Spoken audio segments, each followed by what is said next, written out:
Hey guys, tonight we're tiptoeing into the least warlike version of Olympus you've ever imagined. There's no bronze armor glinting in sunlight, no battle cries echoing across endless plains, just a stuffy mountaintop conference room, a couple of beanbag chairs someone accidentally summoned from the future, and a large stone sign outside reading, Mandatory Group Therapy for Divine Figures, Experiencing Emotional Dysregulation. And guess who's already fuming before the incense even lights? That's right, Ares, god of war, blood, chaos, and apparently suppressed inner turmoil. You're not here to fight, you're just observing. But it's hard not to notice how even the clouds above Mount Olympus seem to shift nervously as the gods shuffle in one by one. Draped in satin togas and emotional baggage, there's Dionysus, carrying a goblet larger than his own head. Athena, radiating calm menace. Apollo's busy adjusting his hair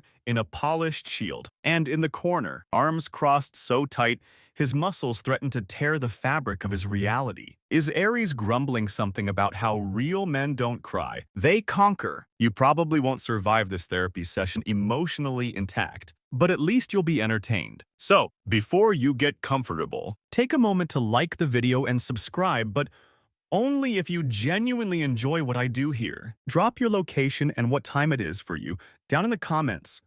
I love seeing where and when you all tune in. Now, dim the lights, maybe turn on a fan for that soft background hum, and let's ease into tonight's journey together.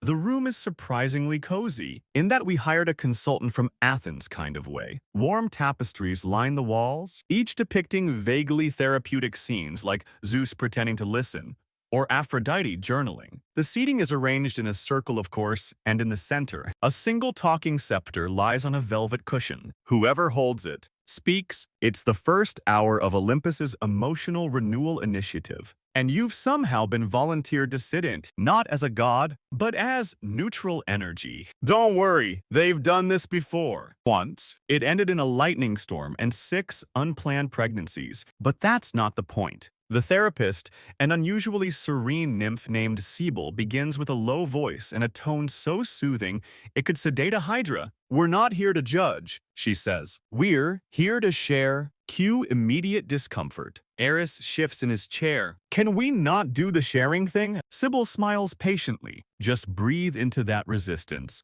lady. The only thing I breathe into is a war horn." Dionysus snorts, wine already dripping from his beard. "Oh, someone's armor is chafing." "Shut up, grape boy." Mainstream historical fact time. The ancient Greeks actually saw Ares as kind of embarrassing. Unlike other gods like Athena, who was strategic and graceful, Ares was a bit of a loose cannon, respected, yes, but often seen as impulsive, destructive, and even disliked by the other Olympians. Fringe fact. There was a real shrine to Ares in the middle of a legal district in Athens, not a battlefield, not a colosseum, a legal zone. Some believe it was symbolic, linking war to justice. Others think someone just read the divine zoning laws wrong. Let's do introductions. Sibyl continues. Apollo beams. I'm Apollo, god of music, light, and rational discourse. Athena nods. Wisdom, strategy, and limited patience for fragile egos. Dionysus raises his goblet lazily. Part-time vine daddy, full-time vibe curator. Eris. Comes the gruff growl. War. Just war. Silence. You can hear a pigeon cough outside. Sibyl gently pushes a scroll toward him. Can you add how you're feeling today? Like, I want to dropkick this circle into Tartarus. She jots something down on a papyrus pad. Thank you for your honesty. Apollo raises a hand. Can we reflect on that? Because Ares clearly feels unseen, and I will punch your soul out of your body. There's a moment, just a flicker, where you catch it. Not rage, not bravado, but tiredness. Ares' shoulders drop just a little. His gaze flicks toward the stone floor. You wonder if this war god, all bristle and brawn, might just be exhausted. Historians still argue whether Ares was meant to represent necessary aggression or simply the horrors of chaotic battle. Some versions of Greek myth depict him as a cautionary tale, a god who charges into conflict without thinking, often losing or needing rescue. and never quite grasping the bigger picture. Sybil claps her hands softly. Let's breathe in. 4 counts. Aries growls. And breathe out. Aries sighs through gritted teeth like a boulder being wheeled up a hill. Outside, a goat screams. Inside, therapy continues. You sit back and let the scented oils do their thing. There's a faint aroma of olive branches and possibly emotional repressed rage. The couch creaks ominously as Ares crosses his arms again. The gods are just getting started, and so are you. The room now smells vaguely of fig incense and passive aggression. You're not sure if it's the scented oil or the divine tension thick enough to butter a barley loaf. But before Ares can bolt from his stool, Dionysus claims the talking scepter with an exaggerated flourish and a dramatic sigh that suggests he's been through so much already. Well, he begins, swirling wine in his cup like a therapist with a minor god complex. I suppose I should model vulnerability, as usual. Ares rolls his eyes so hard it practically tilts the Earth's axis. Dionysus crosses one leg over the other, toga billowing like a theater curtain. Lately, I've been feeling boxed in. My vines are withering. My parties feel more like funerals. I tried to host a masquerade, and someone brought charcuterie made of feelings. That was me, Athena says flatly. I know, darling, and it ruined the vibe. The therapist, Sybil, leans in encouragingly. And what do you want to feel? Unbothered. Dionysus breathes, closing his eyes. Effervescent. Ideally barefoot in a field of narcissus who can't find me.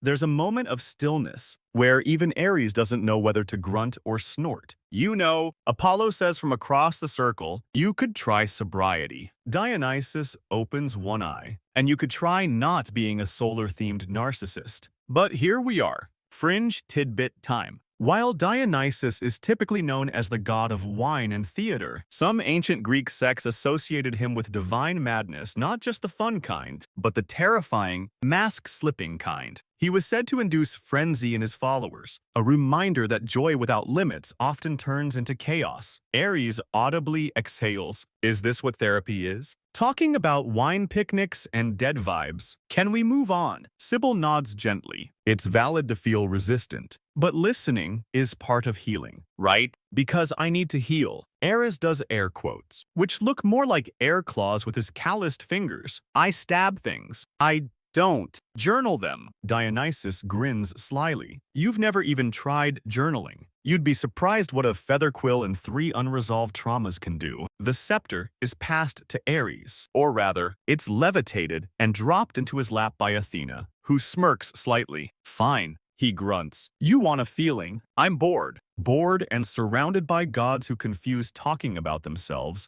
with doing something useful. He doesn't look at anyone as he speaks, especially not Cybele. I get summoned to battles I don't care about, painted on shields like a trophy, and half the time, they only remember me when they need a scapegoat for bad strategy. A moment of honesty, a sliver of something real. You could elaborate on that. Sybil encourages. No, he snaps. I said the thing. Next, he hurls the scepter across the circle. It bounces lightly against a plush pillow, embroidered with feeling is strength. Apollo picks it up, inspecting the embroidery like it might explode. Mainstream historical fact. In Homer's Iliad, Ares is one of the few gods who gets wounded in battle by a mortal. Diomedes, with the help of Athena, actually stabs Ares with a spear, something rarely seen in other mythologies. It made Ares seem not only vulnerable, but sometimes downright unlucky. And yet, there's a kind of poetry to that. You watch Ares clench and unclench his fists, his jaw tight enough to crack obsidian. He doesn't want to be vulnerable, not because he can't, because he knows what it leads to. Mockery, dismissal, or worse, indifference. Historians still argue whether Ares represented chaotic masculine rage or whether he was a tragic figure, embodying how societies glorify war while secretly hating those who wage it. Sybil gestures toward the group. Let's try something together. Everyone share one adjective to describe Ares. Apollo clears his throat. Impulsive. Athena adds, redundant. Dionysus grins. Sweaty. Hephaestus mutters from the corner. Loud. Aphrodite, who has just walked in fashionably late, offers. Intense. With a very complicated smile, Ares doesn't flinch, doesn't snarl. He just looks at you, like maybe you'd have said something else. something less pointed, like overwork or uninvited. He shrugs. I am what the world made me. Sybil nods slowly. And what do you make of yourself? The pause is long. You hear a breeze shift through an open window. Somewhere, a lyre string snaps without reason. I'm not sure. Ares finally admits, voice barely above a whisper. No one ever asked. And then, like it never happened, he stands up, grabs a goblet of pomegranate juice, and drains it in one go. I'm done. He grunts, storming out the chamber doors. Don't worry, Dionysus says softly, twirling his scepter. He'll be back. You don't know how he knows, but he's right. He's back. Not with fanfare, not with thunder, just a door creaking open on slightly misaligned divine hinges, and the unmistakable weight of someone who walks like he's permanently disappointed in the ground. Ares re-enters the therapy room with his arms full, holding what appears to be a bronze training spear and a fruit basket. No one asks. No one dares. He sits, not gracefully, more like a boulder deciding to participate in a picnic. Sybil, still infinitely patient, greets him with a warm nod. Glad you returned. Didn't say I was staying, Ares mutters, plopping the fruit basket in front of him. Grapes roll out like little guilt offerings. I just forgot my spear. Athena cocks a brow. That you're now holding. Don't start. But Sybil, ever the brave nymph, senses an opening. Why don't we try grounding through a physical object? Let's talk about the spear. What does it mean to you? Ares scoffs. It's a spear. Sybil waits. He shifts in his seat. Fine. It's focus. Control. When I'm holding it, I'm not losing it. Not like he cuts off. Dionysus, lounging in an aggressively relaxed pose, murmurs. Not like when you smashed that marble statue of yourself last week. I told you that was a training accident, right? You were training the statue to feel fear. Ares huffs, but the muscles in his shoulders don't rise so high this time. He rotates the spear slowly in his hand. You watch the tip glint in the firelight, dulled, but still sharp like Ares himself. Maybe. Sybil's voice stays low. Would you say you're always in battle mode? Ares squints. What other mode is there? Apollo clears his throat. Spa day. Dionysus lifts his goblet. Decadent brunch. Hephaestus grumbles from the back. Sleep. I don't sleep. Ares snaps. Not like you people. I get called into dreams, nightmares. I'm invoked with blood and screaming. Do you know what that does to a person? He doesn't mean to say it like that, but he does. And the room quiets. Mainstream historical fact. Ancient Greek soldiers often swore oaths to Ares before battle, calling upon him to either guide their strikes or spare their families. He wasn't just the god of violence.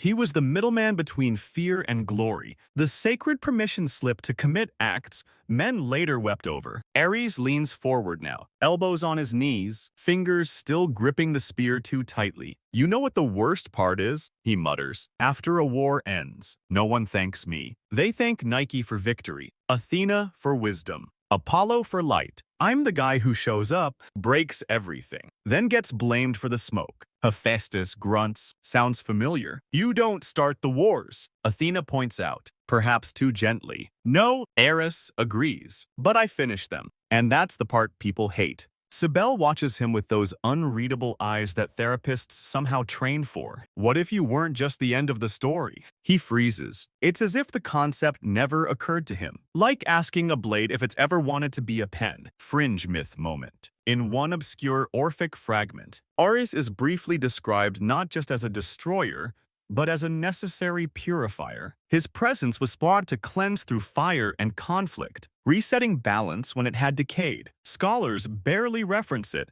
but it's there, hinting at a version of him that wasn't merely chaos, but catalyst. Ares stands again. He walks to the tapestry wall, brushing one aside to reveal a hidden alcove. Inside, a broken helmet, jagged along the rim. First time I lost, he murmurs. Didn't even see the spear. Some mortal, lucky shot. My cheek split open. I bled like anyone else. He turned slightly toward the group, not quite meeting their eyes, and I liked it. Everyone stiffens. Even Dionysus blinks. Not because it hurt, Ares clarifies, but because it reminded me I exist, that I'm not some idea of war. I'm me. and I get tired. There it is, the first almost breakthrough. Like sunlight leaking into a long-locked room, historians still argue whether Ares was designed as a cautionary archetype or as an embodiment of necessary destruction, something to be feared, yet quietly worshipped. In later Roman myth, his counterpart Mars was seen as more honorable, more strategic. But the Greek version, he was a walking trigger warning.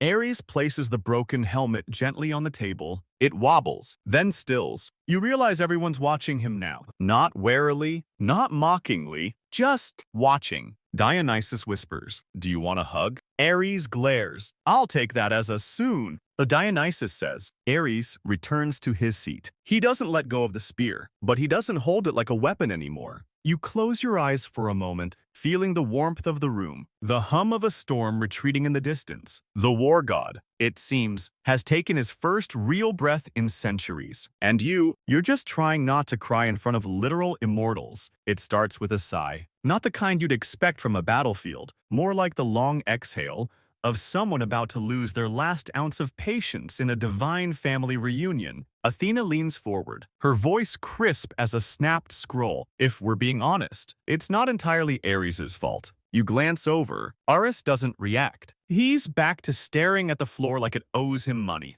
Apollo, polishing his already polished lyre, doesn't miss a beat. "Oh no, please, go on. Tell us how we're the problem." Athena doesn't flinch. "We've all let him be one thing for too long." Violent, Hephaestus grumbles. "Explosive, anti-helmet. A symbol," she says flatly, "of what we're afraid to admit. Sometimes we like when someone else carries the blame." The room tightens. Even Dionysus sets down his goblet. Ares finally speaks, voice low. "So now I'm the group scapegoat." Athena shrugs. "No, just the loudest wound. You're not entirely sure what that means, but it hits like a cracked amphora. The kind that leaks emotions instead of olive oil." Sibyl, the therapist, adjusts a candle on the low table. "Let's unpack that." The gods visibly recoil at the phrase. Fringe fact. Ancient Greek theater, especially tragedy, was considered a form of catharsis, a way for citizens to release inner tension through shared emotion. Scholars now believe mythic characters like Ares functioned similarly, as avatars for feelings.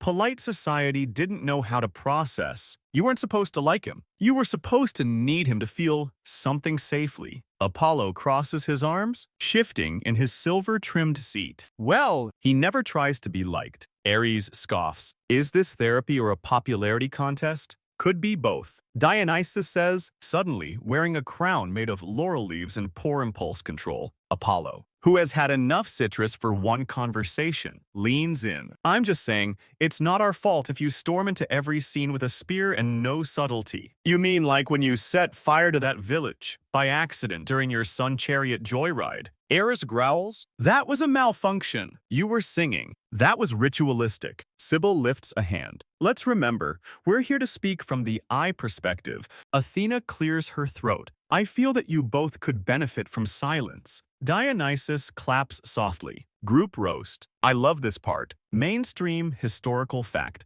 The Greeks did not consider their gods morally perfect. Quite the opposite. They were exaggerated, flawed, erratic. Divine soap opera characters whose infighting and bad decisions explained the chaos of life. Ares was their walking, shouting, occasionally sulking embodiment of unchecked reaction. A live-action caution sign. "Let's try this instead," Sibyl says gently. "Imagine you weren't gods, just siblings." The silence is seismic. Apollo laughs first. "Please, I'd have reported Ares to Mount Olympus Child Services by the time we were 3. Ares grunts. "And I'd have put you in a headlock before you ever hit puberty." "You did." Apollo snaps 4 times. Athena closes her eyes. "I remember. There was blood and very creative cursing." Hephaestus leans back, steepling his soot-covered fingers. "I would have moved out." "I did move out," Aphrodite says from the corner, flipping a golden curl. No one ever noticed. Sibyl lets it unfold. You admire her restraint. You're just trying not to laugh snort in the presence of actual immortals. Then, like fog creeping in at twilight, something shifts. The jokes soften. The memories reel or reconstructed through divine stubbornness.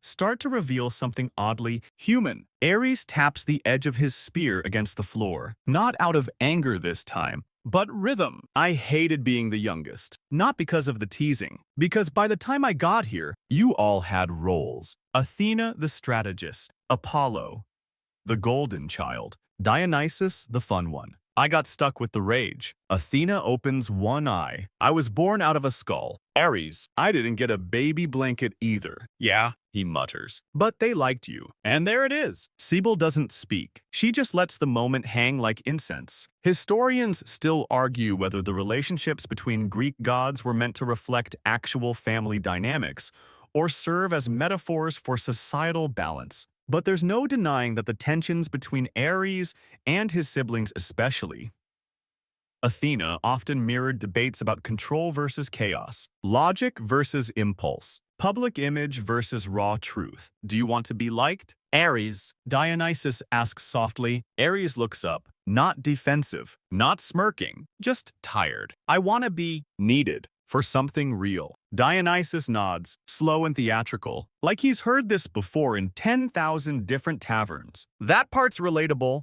You feel it in your chest. 2. That weight, that ache for relevance beyond utility, it's not just divine, it's deeply, annoyingly mortal. The fire crackles. The room feels warmer, somehow, like the gods are starting to glow from something other than celestial vanity. Ares sets down the spear, not across his lap, not upright like a sentinel, just gently on the floor beside him. You could swear the mountain exhales. So, Sibyl says gently, folding her hands like someone about to pry open a treasure chest full of unresolved trauma. Let's talk about your childhood. Ares blinks, like she's just asked him to knit a sweater. I didn't have one, he replies flatly. That's not true. Athena interjects, twirling a strand of her hair. You were famously the loudest baby in Olympus. There was a poem about it. Something about your scream-curdling nectar. Fake news. Ares mutters, crossing his arms. I was forged in war. Dionysus leans forward, a wicked smile playing on his lips. Oh no, don't do that. We all had to sit through your baby tantrums. Remember when Hera had to carry you in a sling made of wolf pelts because you refused the golden one? I had sensory issues. You can't help but stifle a laugh, which earns you a quick, sidelong glare from Ares. Not angry, just surprised that someone like you is still here. Let's explore that, Sibyl says calmly. The sling. Your mother. Ares groans like the floor beneath him is personally responsible. Here we go. Mainstream historical fact. Ares was the son of Zeus and Hera, but he was never as celebrated as some of their other children. He lacked the strategic brilliance of Athena, the charm of Hermes, or even the romantic flair of Apollo. In fact, Ares was often depicted as Zeus's least favorite child, loud, uncontrollable, and bad for Olympus' public image. Mom was complicated. Ares mutters. She was strong, fierce, cold as obsidian in winter. I thought she'd be proud of me when I brought back the head of a giant boar at age 7. You brought it into the kitchen, Hephaestus mutters. It was a gift. Sibyl gently pushes again. And how did Hera react? Ares stares into the fire. She said, You've stained the floor. Oof. The room falls quiet. Even Dionysus's grapes seem to wilt in sympathy. Parents aren't always what we need them to be, Sibyl says softly. Fringe tidbit. There's a barely known fragment from a lost play attributed to Euripides that describes Ares as being locked in a silver cradle for 3 years by 2 giants who wanted to control war. Some scholars believe this was symbolic of how the ancient world tried to contain raw violence, even from childhood, a poetic imprisonment of impulse before it could fully form. I wasn't allowed in the hall of debate. Ares mutters, too loud. I wasn't invited to Apollo's harp recitals. Too aggressive. I wasn't even allowed to light the ceremonial flame at the solstice festival because someone thought I'd turn it into a signal fire for invasion. That was a reasonable concern, Athena says under her breath. Ares turns to her. You know what it felt like? Watching you win trophies for strategy while I got called a brute for doing the thing you designed. her lips pressed together, but she doesn't argue. You were always the plan. Ares says, I was just the wrecking ball. Historians still argue whether Athena and Ares were ever meant to be true opposites or two sides of the same philosophy. Some say they represent different aspects of warfare. Athena, the cold tactician.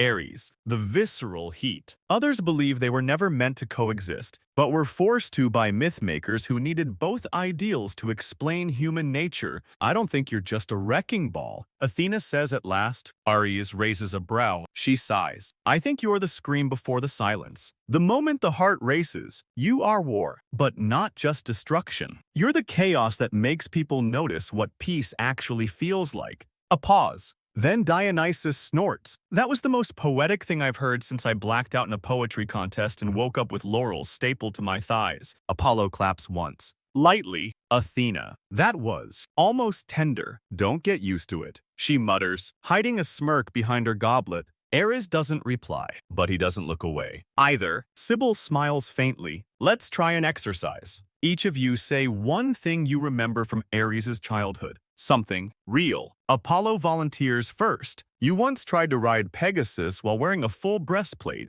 It was majestic. Dionysus adds, until you slipped off and face-planted into a pile of sacred figs. I bit my tongue. Ares grumbles. Bled for a week. First time I saw you not talk for a whole day, Athena says with a grin. Hephaestus leans forward. You once came to my forge with a drawing. It was a new kind of spear. You asked if we could make it together. Ares blinks. I didn't know you remembered that. I do. Hephaestus says, quieter now. It was the first time I saw you build something. Aphrodite finally chimes in, voice low. I remember when you cried. The room stills. You were 4, she continues. You stepped on a scorpion by accident, and you cried so hard you flooded my garden. Ares stares at her. I thought I hallucinated that. She just nods. And for a moment, the gods are quiet, not because they're bored or sulking, but because there's something sacred about remembering someone when they forgot how to remember themselves. You look at Ares now. He doesn't look softer, but he does look a little less alone. It begins, as these things often do, with a sigh and a flash of uninvited memory. I don't like to talk about Troy,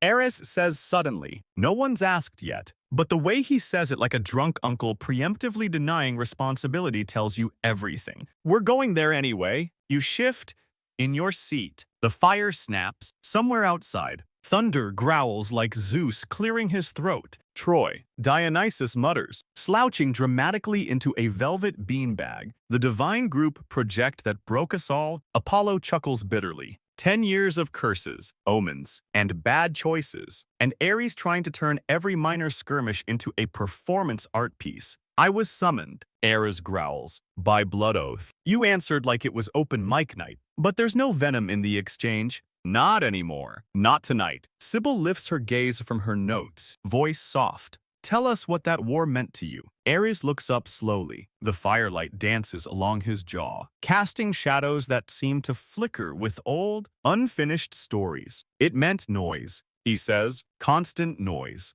Clashing swords. Dying breath. The scream of 1,000 regrets. And every time I showed up, they looked at me like I enjoyed it. Mainstream historical fact. In many ancient Greek depictions, Ares appears on the battlefield not as a rescuer or leader, but as a kind of supernatural chaos engine. Soldiers feared invoking him too strongly, lest they attract his gaze and find themselves locked in a blood frenzy. Even among the gods, he was considered reckless, powerful, but unpredictable. You did enjoy it. Apollo says, Ares doesn't deny it. Sometimes, not the dying, not the pain, but the clarity. The moment before a sword hits you, when nothing exists but movement and breath and fate, that part. I still dream about it. You mean nightmares. Athena says. He shrugs. What's the difference? Sybil leans forward. Do you still feel guilt? It takes him a moment. You see it not in his words, but in the way his fingers twitch, like they're gripping a spear that isn't there. I feel, he trails off. I feel that none of it mattered. 10 years, thousands of lives, and for what? A city burned, a woman stolen, and me painted in every version of the story like I was a rabid dog off the leash. A pause. I wasn't rabid, He adds, I was loyal. Fringe myth. In some obscure regional tellings, Ares tried to stop certain battles from escalating at Troy, not out of mercy, but strategy. These tales claim he warned generals to retreat when victory turned hollow. Of course, those stories rarely made it into mainstream myth. No one wants their god of war handing out exit strategies. Athena crosses her arms. You weren't the only one who lost things. I know that. Eris snaps, but I was the one no one mourned. The words hang heavy in the firelight, like ash that refuses to fall. I stood on the walls of Troy, he says quietly, and I felt every soul leave that place. I didn't count victories. I counted ghosts. No one dares interrupt. Not even Dionysus. I tried to save one boy. Ares continues, almost to himself. A young soldier, didn't even shave yet, ran back into the fire for his brother. I pulled him out. He died anyway. Infection. 3 days later, he finally meets Sibyl's eyes. What do you call a god who couldn't save one mortal? She doesn't answer, because maybe there isn't one.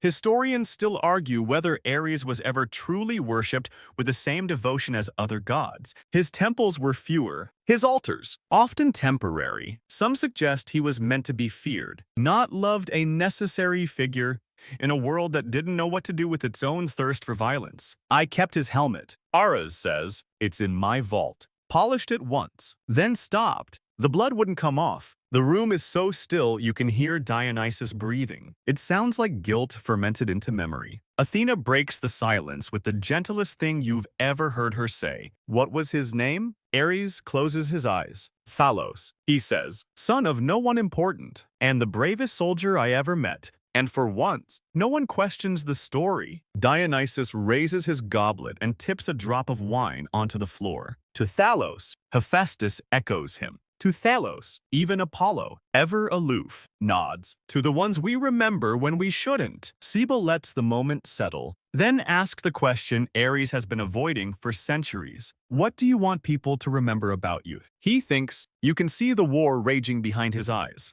Battles long done, regrets still bleeding. That I didn't start every fire. He says, some of them I just refuse to walk away from. And then he exhales, shoulders sinking like towers finally allowed to crumble. You didn't expect to feel this much in a room full of immortals. But somehow, tonight, they all feel deeply, painfully human. The silence after Ares' confession is not empty, it's weighted, like the stillness of a battlefield after the dust settles, when even the crows seem hesitant to speak. And then Hera walks in. She does not knock. She does not glide. She enters, in the way only queens and tidal waves do. Her sandals click sharply against the marble floor. She wears 17 bangles and a facial expression that could freeze molten gold. Am I late? She asks, knowing full well she is. Everyone sits up straighter. Even Dionysus tries to look less windswept. Ares stares at her like a startled animal. Not fearful, never fearful, but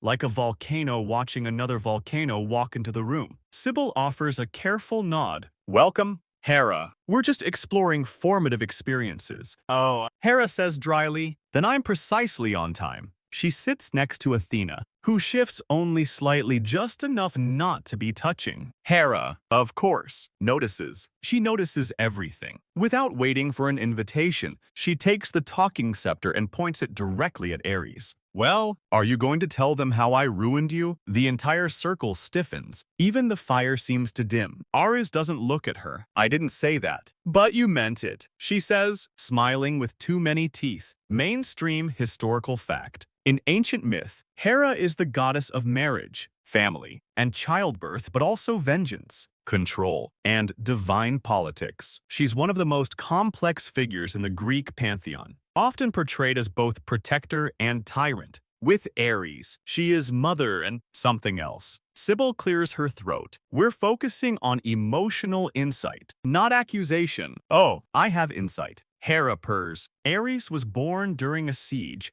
Did he tell you that? My contraction started as arrows hit the temple walls. He came into this world screaming like he was leading the charge. Ares's jaw tightens. That's not how I remember it. That's because you were 2 minutes old? Fringe tidbit. Some alternative myths claim Hera bore Ares alone without Zeus's involvement out of spite, ambition, or divine experimentation. If true, it could explain why their relationship is so uniquely fraught. She didn't want a child. She wanted a weapon that could walk. I taught you discipline.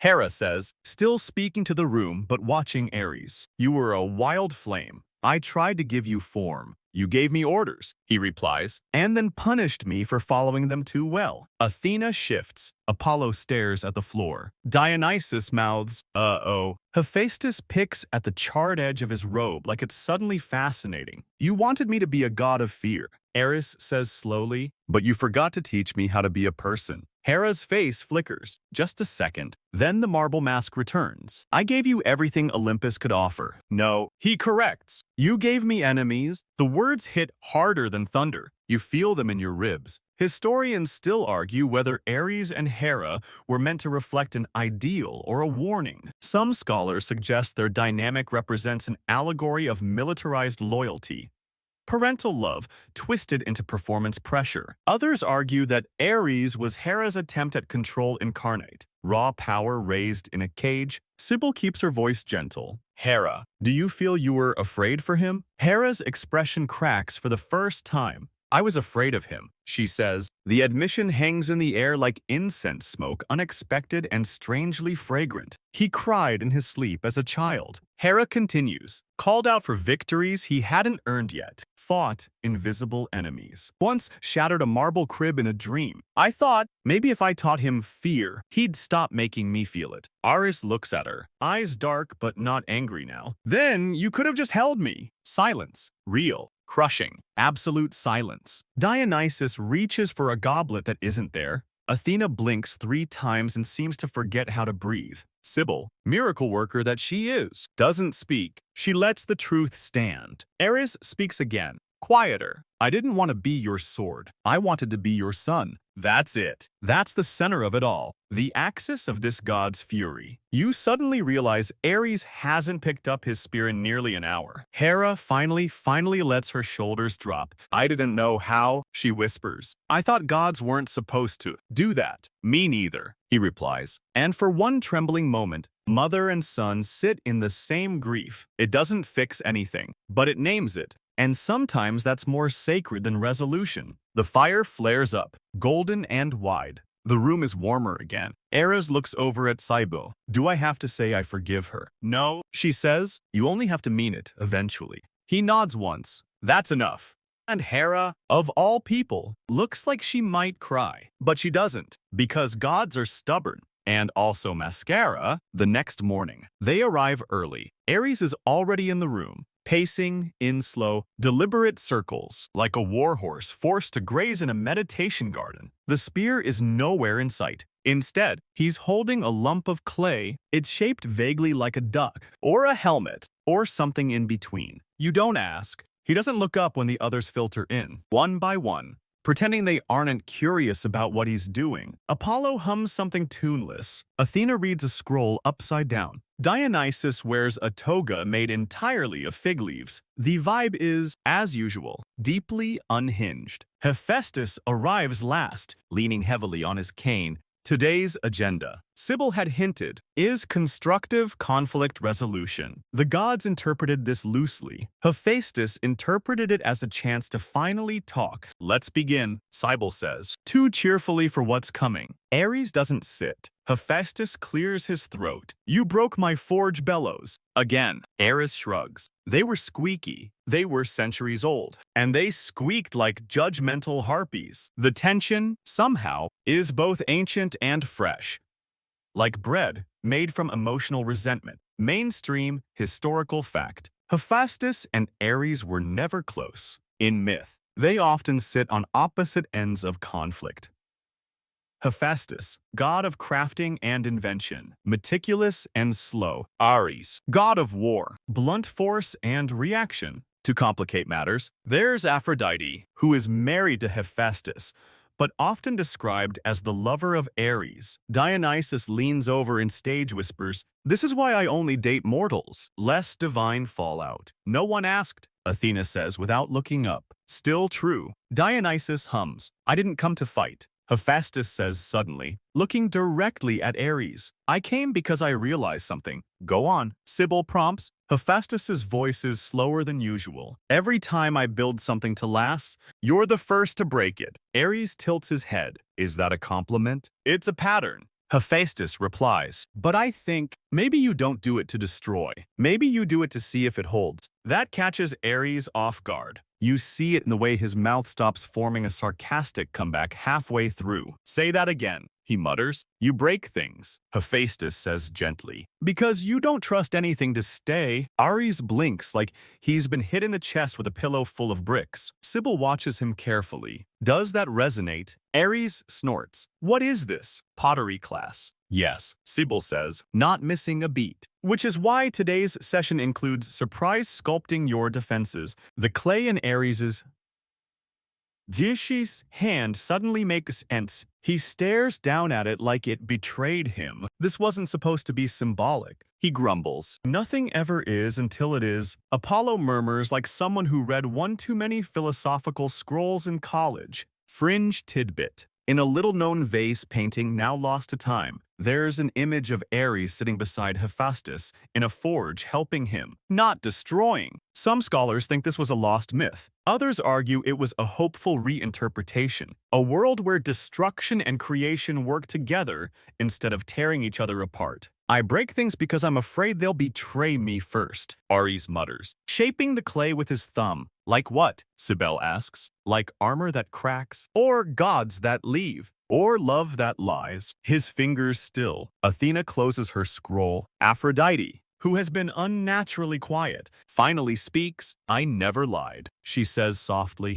He doesn't look at her. You never told the truth either, he replies. Sibyl interjects carefully. We're not focusing on romantic wounds today. Ares grins bitterly. You might want to cancel the rest of the week. Then, the room chuckles, but the air remains tight. Hephaestus steps forward. You don't owe me forgiveness. Ares looks up. I just want you to stop assuming I hate you. Hephaestus continues. I hated what you meant. To her, to Olympus, to the stories they told. But not you. You're just... He trails off. Just what? Ares says. A lonely hammer. Hephaestus says, swinging at the world, hoping to hear it ring true. You're not entirely sure what that means. But it lands. Somewhere deep. Somewhere old. Historians still debate whether Ares and Hephaestus ever reconciled. There's no canonical myth that shows them healing. But in Roman reinterpretations, Mars and Vulcan occasionally appear side by side, suggesting that even the fire and the sword, if left long enough in the same forge,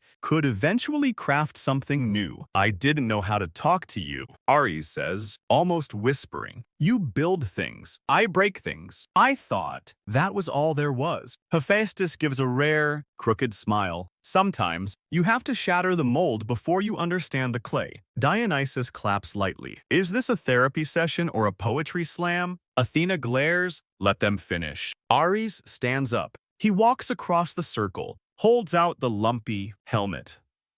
Duck of clay. For you, he says to Hephaestus. It's abstract. Hephaestus takes it, cradling it like it might detonate. Thank you, he says simply, and in that weird, quiet, Olympian way. Something mends. Not fully, not loudly, but enough. The next hour is suspiciously quiet. No scepter throwing. No emotional outbursts. Not even a sarcastic prophecy from Apollo, who's currently drawing a suspiciously lifelike cartoon of Ares on the back of a scroll labeled Conflict Processing, step by step. And then it happens. A nymph enters nervous, trembling, holding a satin-wrapped bundle like it's glowing. You don't recognize her, but Ares does. She crosses the room in a straight line, eyes on the ground, and kneels before the war god like someone delivering a love letter to a thunderstorm. It's from her, she whispers. The moment freezes. Everyone knows who her is. Aphrodite doesn't move, but the air around her does tighter, warmer, like blush rising into invisible skin. Ares takes the bundle, slowly, reluctantly. His hands are steady, but his breathing isn't. He unties the fabric with fingers that look too large for something so delicate. Inside, a scroll, Pale rose parchment, sealed with the wax imprint of a dove pierced by a sword. Because of course, it is. Dionysus whistles. Wow. Subtle. Shut up. Athena hisses. Ares doesn't open it immediately. He just holds it, like it might combust or sing. Then, after a beat, he unrolls it. You expect him to read aloud, but he doesn't. He reads silently, jaw clenched, eyes moving slowly, then faster, then slowly again. When he's done, he doesn't speak. He folds the scroll carefully, too carefully, like something that might break. Then he finally looks at Aphrodite. You couldn't say any of this before. She meets his gaze, unblinking. Would you have listened? Mainstream historical fact. Ares and Aphrodite's affair is one of the oldest and most widely depicted in ancient art. She was married to Hephaestus. Yes, but lovers with Ares. Their relationship symbolized the tension between desire and destruction.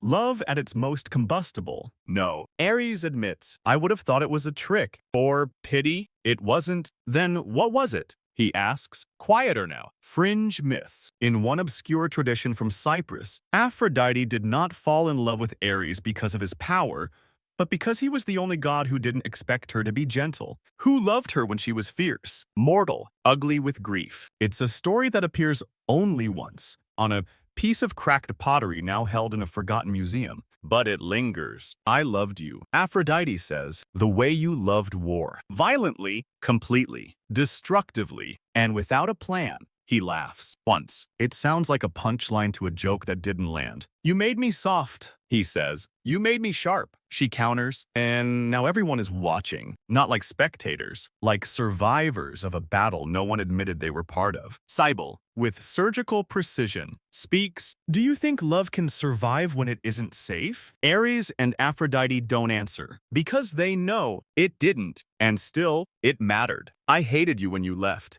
Ares says, but I hated myself more for making you want to. Aphrodite tilts her head. You didn't make me leave. I left because I couldn't keep pretending I was strong enough to stay. Athena whispers something to Apollo, who nods slowly. Even gods, it seems, struggle to witness two people trying to shut a wound that never healed properly. Ares steps forward and places the scroll in the center of the circle. For the record, he says, I still think about the time we ran away to that mortal island, the fishing village. The way you laughed when we ruined their net because we thought it was a hammock. Aphrodite smiles, not smugly, not seductively, just fondly. You tried to fight a goat for dominance. She says, I let it win. You absolutely did not. Historians still argue whether Aphrodite and Ares were ever meant to be together. Some say their relationship was a moral lesson, a warning against passion without reason. Others believe they were divine inevitabilities, fire and wind, destined to create storms. Cybele nods slowly. Love doesn't have to end in permanence to matter. Ares glances at her. Was that in a scroll, or are you making these up as we go? A little of both, she replies. You don't realize you're holding your breath until Ares walks back to his seat, hands finally empty. He doesn't look lighter. Exactly. But he's no longer carrying something unspoken. Aphrodite stays where she is. Not close, not far, just enough. And that's probably the best they've ever done. You're starting to think this therapy group is cursed with momentum. Because just as the emotional dust from Aphrodite's scroll starts to settle when you think maybe everyone can breathe again, Cybele stands, claps once, and says, Great! Let's try something experiential. Please rise for the therapeutic hoplite roleplay exercise. Everyone groans in spiritual unison. What fresh Hades is this? Ares mutters, already halfway to the door. You agreed to nonverbal processing on day 1. Cybele reminds him, I agreed under duress. Apollo lifts a golden helmet from a pile that wasn't there 2 seconds ago. She's serious. There's a choreographed sequence. Not doing it. Ares growls, you get to be the losing soldier. Athena adds helpfully, he stops mid-step. You want me to lose. In a roleplay, Cybele nods with professional cheer. That's right. Today's prompt is, what happens when you are defeated but not destroyed? Dionysus laughs so hard he spills wine down both legs. This is the best day of my immortal life. Ares, somehow, does not flip a table. You suspect he's evolving. The next half hour is chaos, wearing the disguise of structure. The gods split into two teams. Apollo insists on singing background music. Athena coordinates a perfect tactical formation with Dionysus, inexplicably dual-wielding cheese platters as shields. Ares is placed alone in the center of a chalk circle drawn with suspicious speed by Cybele, who pulls a whistle from somewhere. On my mark, she says, you will act out a classic battle scenario. The point is not violence, it's surrender. Unacceptable. Ares mutters, mandatory. She replies, mainstream historical fact. The Greek hoplite was a heavily armored foot soldier trained not just for combat, but for cohesion. Every movement precise, every shield interlocking with another. It wasn't about personal glory. It was about holding the line together. That idea, collective discipline, ran counter to how Ares was worshipped, as chaotic, brutal, often alone. The battle begins, sort of. There's a lot of slow-motion lunging. Athena faints with her imaginary spear. Apollo spins too many times and crashes into a curtain.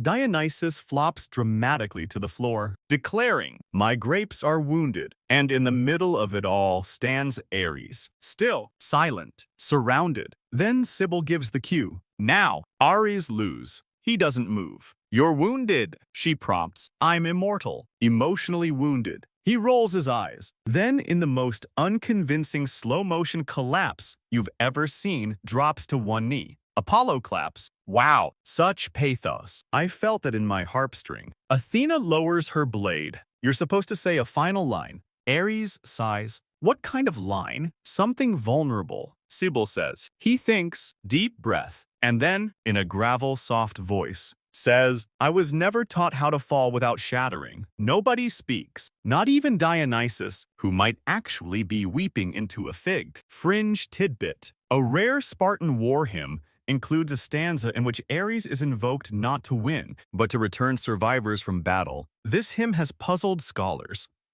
Was it a plea for restraint, or a hidden acknowledgement that war, in the end, is not about glory but about who comes home? Ares rises, dusts off the chalk from his knees, and mutters, this is stupid. But he doesn't leave the circle. Cybele steps in gently. What did that line mean for you? He shrugs. When I lose, I don't bend. I break, because no one showed you how to fall. He hesitates, then nods. You glance at Athena. She's watching him closely, not judging, just considering. Hephaestus leans on his cane. You know, I fall all the time. Because you trip, Dionysus offers helpfully. No, Hephaestus says, because I get back up. Ares looks at him. I don't know how to do that, he says. Get back up, without a reason. Athena walks forward and offers him a hand. Not dramatically, just simply, you don't need a reason, she says. You need practice. And in that ridiculous chalk circle surrounded by gods in wrinkled togas, one of whom is humming a war ballad in falsetto, Ares takes it. Her hand,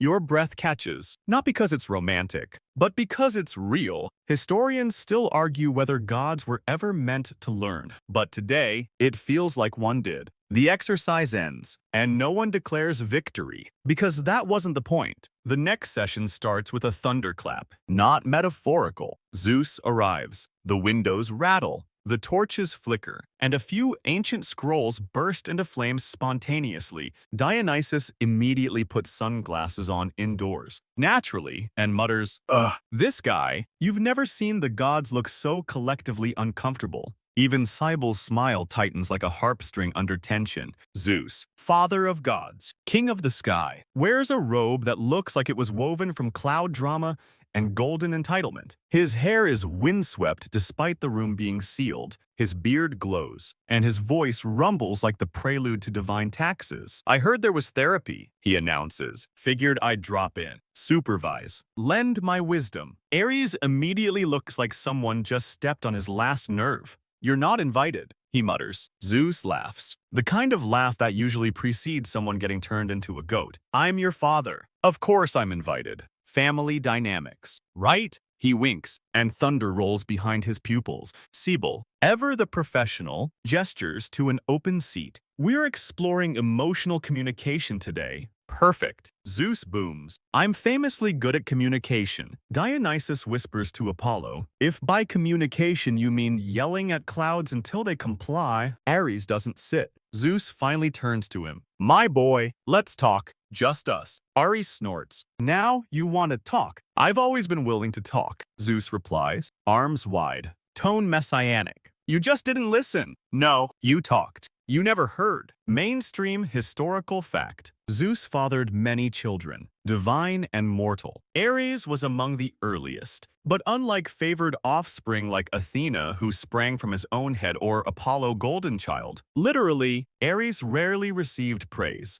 In many myths, Zeus actively criticizes Ares, calling him a detested god in the Iliad, a rare moment of divine parental pettiness. I fought every war you allowed, Ares says, every city you condemned, every mortal mistake you shrugged off.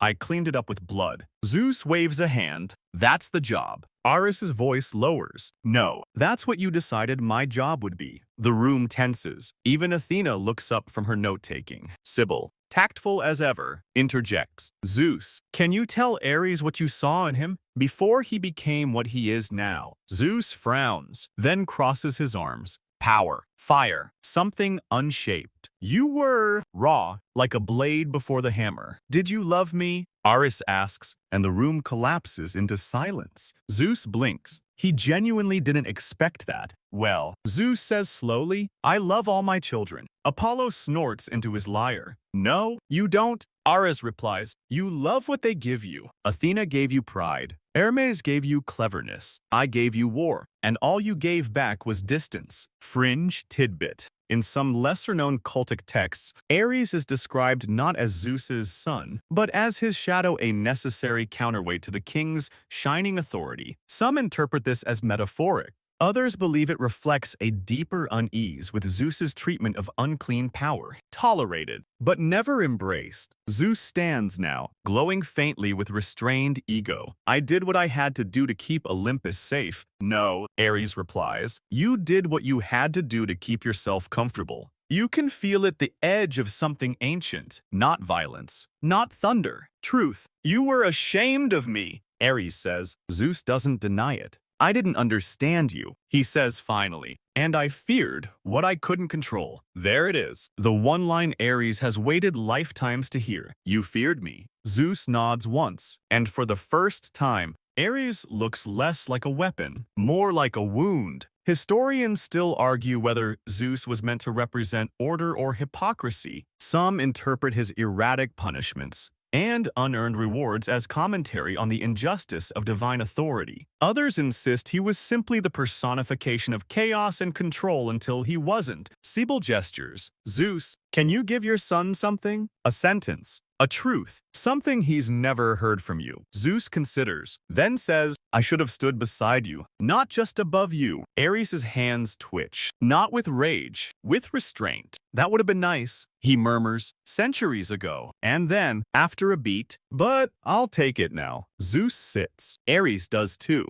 across from him, not below, and Sibyl finally smiles for real. You're both heard, she says, and maybe that's the start of peace. There's a strange hush after Zeus leaves. Not relief exactly, more like the ringing silence after a thunderclap, where even the stones seem to vibrate with memory. Ares doesn't speak for a while. He just sits, staring into the middle distance like he's trying to unsee every battle, every cold nod from his father, every moment someone mistook fear for respect. Then Sibyl quietly introduces the next item on the agenda. Today, she says, we're exploring unexpressed emotion through symbolic destruction. Everyone stares at her. Dionysus leans forward, intrigued. Does this involve throwing fruit? Athena frowns. What does that even mean? It means, Sibyl replies calmly, you each wrote something last week, a truth you couldn't yet say out loud. You placed it in the urn of secrets. She gestures to a large clay pot in the center of the room,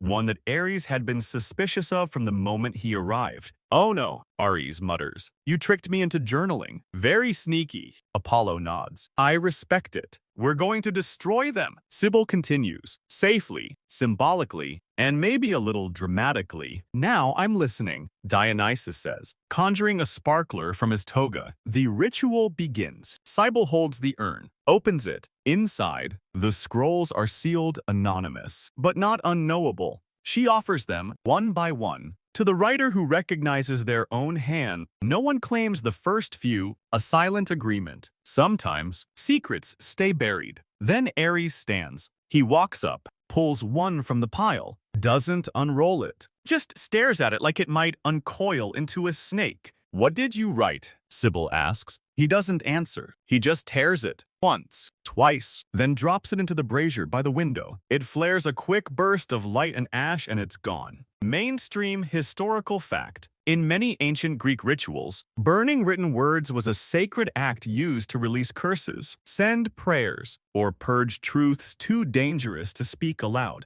It wasn't about forgetting. It was about clearing space. That was mine. Ares says, and I meant every word, but I'm done carrying it. Athena steps up next. Her scroll burns slower, like even fire hesitated to challenge her logic. Apollo follows, humming tunelessly as he flicks his scroll in with flair. Mine was a poem. He says, it was bad. Dionysus throws in 2 scrolls. Then a handful of dried rose petals for drama. Hephaestus lingers the longest. His scroll turns to ember gently, like metal softening in a forge. Then Aphrodite steps forward. She doesn't say anything. She just stares at the fire for a long time before releasing the scroll. It catches midair and burns before even landing. Fringe myth. There is a lost Euboean folktale in which Aphrodite weeps not for a lost lover, but for herself, her many selves. It's said she threw her own reflection into a sea cave and it shattered into pearls. A myth that reminds us, love doesn't always end with romance. Sometimes it ends with return. Finally, the urn is empty. Sybil nods. Now the real part. Ares grunts. That wasn't the real part. No, she says. Now we destroy something that isn't paper. She gestures to a large clay statue covered in a white cloth. The gods look wary. Ares steps closer, yanks the cloth off, and stares at himself. It's him. A statue version. Full armor. Clenched fists, eyes narrowed in permanent fury. It's a perfect depiction of how the world sees him, rage given form. Go ahead, Sybil says softly. Destroy it. He stares at it a long time, then walks over and runs a finger along its stony jaw. Looks accurate, he mutters. But does it look like you? He thinks. Then, without warning, he punches it. The head flies off. Dionysus claps slowly. Therapy. Ares grabs a chunk of the shoulder and slams it into the floor. The torso cracks. He crushes the chest, the legs, the symbols carved into the base, until all that's left is a pile of rubble that used to be a war god. He stands over it, panting slightly. That, he says, was the version of me that never felt anything. He turns to the group. I'm done with him. The room is still. Then Athena nods once. Finally, Apollo whistles. 10 out of 10. Emotional carnage. No notes. Even Aphrodite smiles. Not smugly. Not with nostalgia. Just peacefully. Historians still argue whether gods could evolve or whether myth locked them into symbols. But tonight, Ares seems to have broken his own mold, and in doing so, reminded the rest of them that even rage can shed its armor. You look at Sybil. She doesn't say anything. She just writes one word in her notes. Becoming. There's a strange, quiet joy in the air the next day. Not the kind you sing about or carve into marble, but the weird, unspoken kind that settles when no one's actively trying to set the room on fire. Even Ares arrives early. No weapons. Just a small leather-bound notebook under his arm. You don't ask. You're learning. The circle forms naturally now, no scepter needed, no thunder required. Dionysus is sipping something fizzy and suspicious. Athena has stopped pretending she's only here for data collection. Even Apollo leaves his lyre in the hallway, as if the sound of silence might finally be useful. Sybil, ever the guide, looks around and smiles. How's everyone feeling today? For the first time, Ares answers first. I feel, he says slowly, like I'm not just here for damage control. That lands softly, then harder, because when the god of war starts leading the check-in, you know something seismic has shifted. Hephaestus gives a small nod. You've changed. Ares shrugs. Little, not a lot. Apollo smirks. I give it one minor insult before he reverts. Try me, Ares says with a warning grin. Your sandals clash with your emotional growth. Acceptable, Eris mutters. Dionysus raises a goblet. He's healing. He tolerated a fashion critique without issuing a blood feud. Mainstream historical fact. The Greeks saw balance not as stillness, but as constant adjustment. Harmony wasn't perfection, it was tension managed well. Perhaps that's what the gods were always meant to do. Teeter together, never quite fixed, but also never falling. Sybil raises an eyebrow. Today, we're doing something radical. Ares groans. Again, no drama, she says. No roleplay, no scrolls. Then what? Empathy. The silence that follows is louder than any lightning bolt. You'll each speak as someone else in the room. She explains. Try to embody how they feel. Think. Hurt. Hope. Athena crosses her arms. This sounds manipulative. Correct, Sybil replies. And very effective. Dionysus volunteers first. He stands, spreads his arms wide, and begins in a booming mockery of Ares' voice. I am angry all the time because no one invited me to brunch.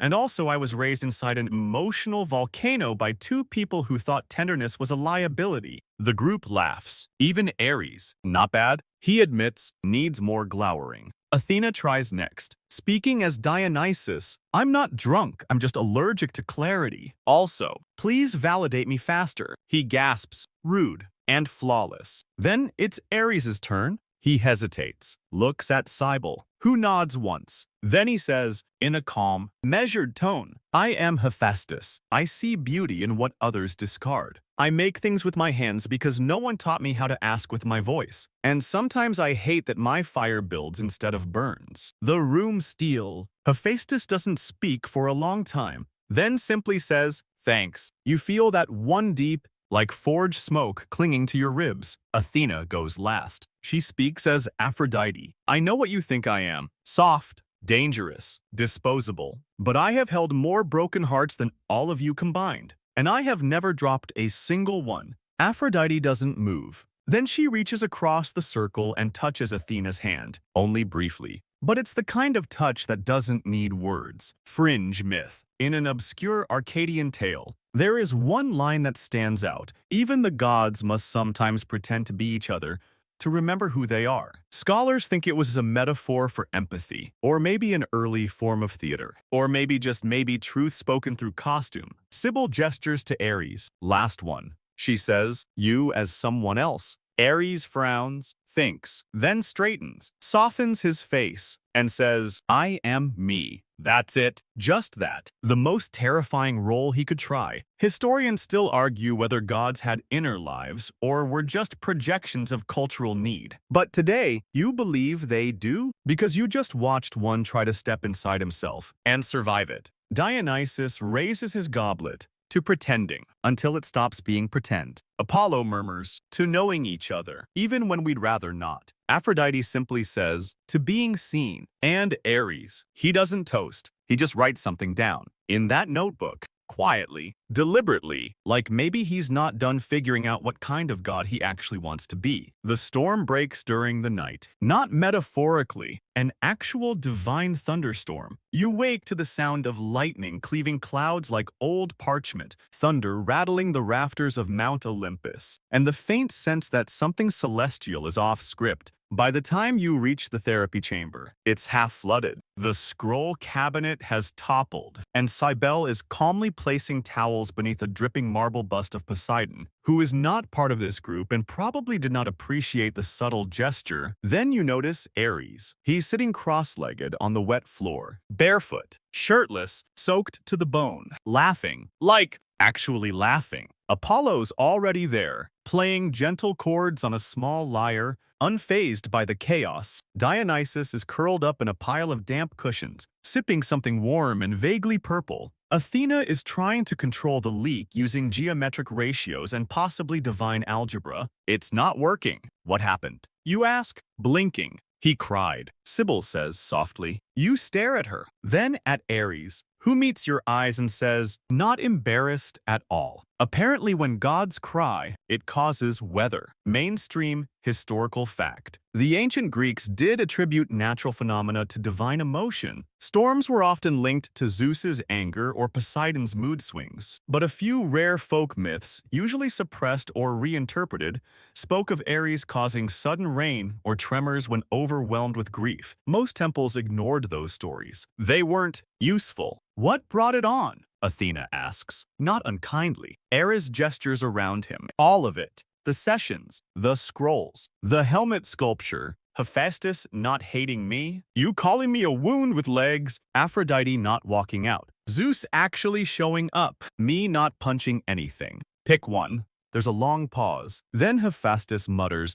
I'd cry too if someone said I had sandals that clashed. Dionysus raises his cup. To catharsis. No more toasts, Athena says firmly. Agreed. Apollo adds, we're running out of adjectives. Ares leans back, arms behind him, face turned to the dripping ceiling. I forgot I could feel this much without fighting something. That, Sybil says, is exactly why we're doing this next part. She pulls out a flat wooden board covered in small tokens, each carved with different symbols: a heart, a sword, a tree, a mirror, a cracked vase, a closed day. Pick one, she tells the group, and explain why. They each go around. Athena takes the mirror. Because sometimes I don't recognize myself when I'm not calculating. Dionysus takes the cracked vase. Because I am a cracked vase. And also, because wine. Apollo chooses the tree. Growth. And also I've been working on my metaphor game. Hephaestus, unsurprisingly, chooses the hammer-shaped one. Because repair isn't weakness. Aphrodite holds the closed eye. Because I want to stop watching myself through other people's desires. Then all eyes turn to Ares. He takes the heart. Everyone blinks. Apollo fake coughs. Symbolism overload. Sybil smiles. Why that one?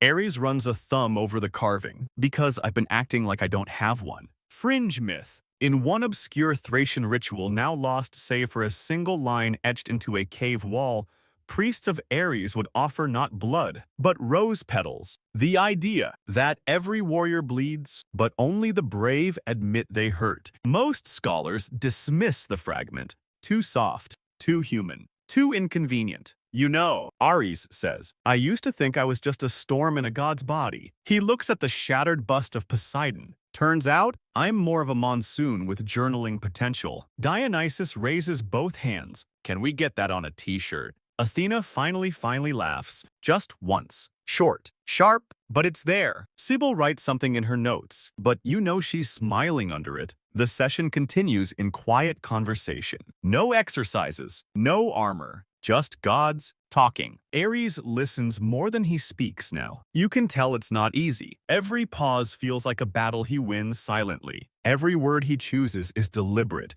like he's reforging the very weapon he used to be. Historians still argue whether Ares was ever meant to survive time. He wasn't useful in peace. He didn't teach or heal, but maybe that's exactly why he matters. Because rage that chooses reflection, that's not destruction, that's rebirth. And today, in the dripping heart of Olympus, surrounded by soggy divinity and scattered metaphors, Ares finally looks like a god not at war, but becoming whole. The final session comes quietly. No thunder, no scrolls, no weapons or ritualized arguments, just morning light spilling softly through the columns, painting golden pools across the marble floor like forgiveness warmed by time. Sybil doesn't call the circle to order. The gods seat themselves without being asked. Ares arrives last, but this time he's smiling. A small, reluctant, slightly confused smile, like someone still getting used to muscles that weren't designed for softness. He carries nothing but his journal, the same one you've seen him scribbling in since that first chaotic session.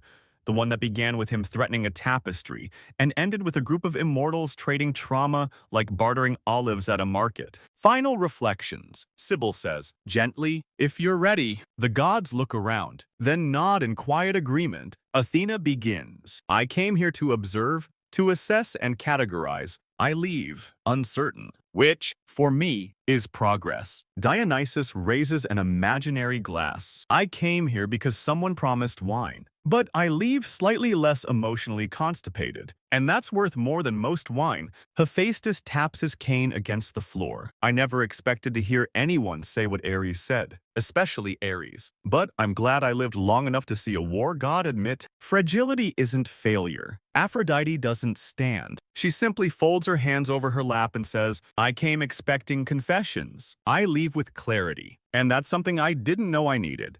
Apollo, ever the dramatist, stands and delivers his line like a final lyric. Therapy, where even golden boys learn they're not the sun, just its reflection on water. Then all eyes shift to Ares. He exhales, slow and steady, and stands. I came here angry, he says. Everyone chuckles. Even he does. I thought this would be a waste of time, that I'd be asked to perform pain or suppress it. I didn't realize I'd be allowed to understand it. He holds up the journal. I wrote things, not just about war, about before war, about what I remember, what I forgot, and who I might become without all this.